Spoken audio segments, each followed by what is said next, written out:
Welcome to ABC 7 Extra Sunday. Good evening, everyone. I'm Mark Ross. The holidays can be stressful for anyone, whether it's dealing with crowded stores, having to attend holiday parties, missing loved ones, financial worries. All of those can contribute to feeling down. Tonight, as part of ABC 7's Be Mindful initiative, our panel of experts will explore what's called the holiday blues, how it can affect you or a member of your family, and how you and they can better cope with it. Joining me tonight are Ron Jackson, Director of Business Development and National Military Liaison for El Paso Behavioral Health System, Nicole Boyk with El Paso Children's Hospital's Child Life, and Richard Reyes, the Director of Crisis Services with Emergence Health Network. And my thanks to all of you for coming on tonight. Thanks for having us. Thank you. Thank you. I'll throw this up to any of you here on the panel. How do you define the holiday blues? Go ahead. Okay, so the holiday blues is actually defined by pretty much some depression. It has the same symptoms as major depression. We're talking about loss of appetite, loss of sleep, low energy, fatigue. We're talking about moodiness. You know, all those things actually contribute to holiday blues. And one of the things I want to add to that is some of the things that actually lead into that is one thing that you said was financial stressors. And so what happens is people are worrying about what gifts they want to get the other person or something like that, how much that gift costs and stuff like that. So it adds some little stress because they have a set budget and sometimes they overspend, which should cause that person to go into some holiday blues. Now, Richard, what is the difference between the holiday blues and what's referred to as SAD or seasonal affective disorder? I think with the holiday blues that people tend to focus on a lot of the issues that they're facing during the holidays, regardless of it being the season. More seasonal would be like if you were to have issues like depression, sadness, or irritability, or any type of stressors that may be affecting you in different ways throughout different seasons, whereas the holiday blues will affect you during certain holidays, whether they be regarding a lost loved one, somebody that you're no longer with as far as relationship-wise goes, if you're having financial stressors.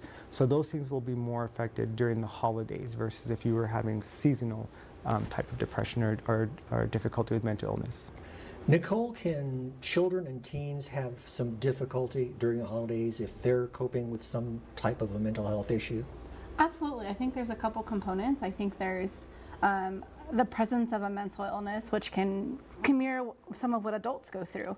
But then to his point of like grief and those kinds of things, I think our kids in the hospital and children with chronic illnesses have more so situational grief. They can't participate in crowded holiday events. They can't participate sometimes in school events with their peers. Maybe just the financial stress, like what you spoke to, of families. They can't go get gifts for their parents. Parents can't get gifts for them. And then besides, you know, if there was a death in the family and that child's coping with a death through the holiday season, I think that contributes for kids as well. Now, Mr. Jackson, what about military veterans? Can the holidays be tough for them as well, especially if they're coping with something like PTSD? Yeah, absolutely. That is very stressful during the holidays, and one of the things that's affect the most veterans during the holidays is that connectiveness. They may have went through a divorce or lost, just like she said, a loss of a loved one, or their family is so far from where they at that they actually become lonely, and that actually contribute to their post-traumatic stress syndrome. But there are also ways to combat that.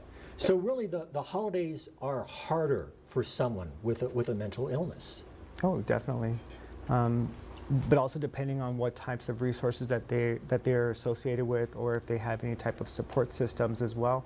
If they've had any type of counseling in the past, they're able to learn different, coping skills, grounding skills, techniques, ways to reach out to those individuals who could help them with the seasons and holidays. But yeah, definitely they're going to have those issues with the holidays.